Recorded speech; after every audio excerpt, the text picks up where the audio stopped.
Hello viewers, আসসালামু আলাইকুম। আমি আজকে বাজার করতে গিয়েছি। কি বাজার করছি তা আপনাদের সাথে একটু শেয়ার করব ভাবছি। বাজারের জিনিসপত্রের যে দাম, 1 কেজি গরুর মাংস কিনতে গেলে এখন মধ্যবিত্ত ফ্যামিলির জন্য অনেক কষ্টকর। আমি 2 কেজি গরুর মাংস নিয়ে আসলাম 800 টাকা করে, 1600 টাকা।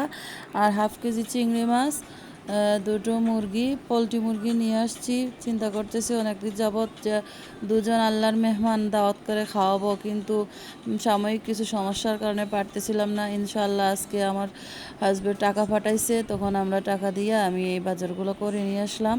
এবং আগামী শুক্রবারে 2জন মেহমান দাওয়াত করব। আপনারা সবাই দোয়া করবেন ইনশাআল্লাহ। যে মানুষটা আমাদের জন্য এত কষ্ট করে দূর প্রবাস থেকে এত কষ্ট করে টাকা পাঠায়, আর আমরা এখানে আরাম করে খাইতেছি, আল্লাহ ওই মানুষটারে তুমি ভালো রাখো।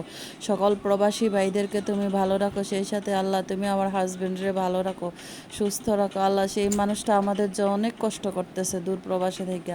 সবাই দোয়া করবেন, সকল প্রবাসী ভাইদের জন্য সবাই দোয়া করবেন, আমাদের জন্য সবাই দোয়া করবেন। সবাই ভালো থাকবেন।